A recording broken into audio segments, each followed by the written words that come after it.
Hey guys, thanks for stopping into the channel. Today we're going to be working on, I believe it's a 2004 Tahoe. This thing actually came in for a power steering leak and then the starter went out while it was on our lift. You'll see some corrosion once I get this thing out of here. I want to apologize. I guess you can kind of hear my voice. I'm in Texas, so it was like 8 degrees last week and 70 something this week, and now I've got a head cold, I believe. So yeah, I'm a little impacted. Didn't pack enough punch there. It's just a little M12 Milwaukee that has seen a lot of use. I've got a new mid-torque coming. That's supposed to be up to, I believe, 600 foot-pounds, so we'll see how that works out. Should have that today. I'll try to shoot a little video as a review for it. So once I get these bolts cracked loose, I use the impact and run them on out. Then we're going to fish the starter out of the hole. You'll see the tools that's required for this aren't too bad. 3/8 drive ratchet with an extension and a 13 millimeter socket. You'll need a 13 and an 8 to get the wires off of the starter solenoid. I used it was a 3/8 ratchet for the 13, but it was the size of a 1/4 inch. I couldn't find my 1/4 inch deep 13, so I had to compromise a little bit. But anyhow, I gets the job done. 1/4 inch ratchet with a deep 13 and a 1/4 inch with a number 8.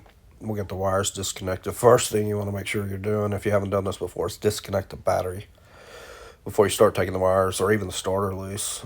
You'll see it's pretty tight fit in there. Well, this thing being a 4-wheel drive, I kind of struggled with it. I thought it was going to be a little 10-minute job, but it bit back at me a little bit. So I'll get my pry bar out and I'll get it fished out of there. The battery cable that connects to the back of the starter was a little stiff and ran kind of weird. You'll see that little sensor there at the bottom. I do wind up unplugging that, and there's also another sensor above the starter that I unplugged. You'll see later on in the video me putting that back in. So yeah, if you're not familiar with us, we work on pretty much anything from high horsepower engines and transmissions, mainly off-highway transmissions. They go on oil field equipment like workover rigs or pumps. You'll see a video coming up. We just got a frac pump delivered to our location. So we do a little bit of everything from cars and trucks to 2,500 horsepower engines, 2,000 horsepower transmissions. Our bread and butter is the little 600 horsepower Allison transmissions. We've got quite a few of those to do over the next few months, so I'll be making some videos on that.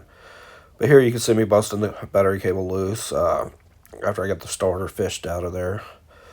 So I sped these up so you didn't have to sit here and watch me struggle because I couldn't hardly get my hand in there. So it is a tight fit doing it this way. Well, this one being a 4-wheel drive, it was a booger bear, but I got it done. So get that cable out of the way and then get the energized wire off of the solenoid. What you see there, that little clamp that I got my hand resting on, that's your heat shield. You want to make sure you put that back on. So yeah, get the wires disconnected, and basically what I did is put the new starter up there and let it hang off, and got my wire started and shoved her back in the hole. You'll see me do that, and I've got this all sped up so you don't have to sit here and see, but little wires where you need your 8 millimeter, the bigger wires where you need your 13 millimeter 1/4 inch drive is what I suggest. So we got the starter from O'Reilly's. It's going to tighten that all back up. I had to get it up there where I can get the battery cable back on it. You'll see me have to kind of finesse a little bit.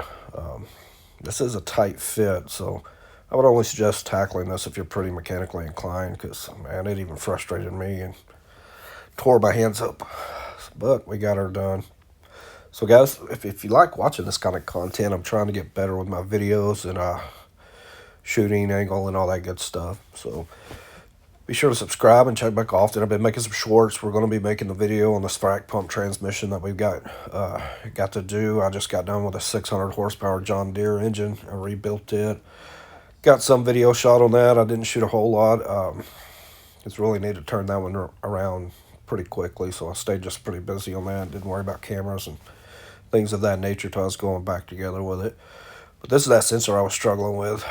Do not put your bolts on the starter until you get these things plugged in up there. I had to wind up wiggling it out and getting me a little bit more room to where I could actually get it started and get it clipped on there. So yeah, that's pretty much it, guys. So if you like these types of videos, please subscribe, check back often. If you got any comments, anything I did wrong, let me know. I'm human. I'm not the best. We work on a little bit of everything. I mainly enjoy the industrial components over the cars and trucks, but whatever pays the bills at this moment, we're just taking it, whatever we can get when we can get it. All right, guys. Thanks for watching. Happy New Year.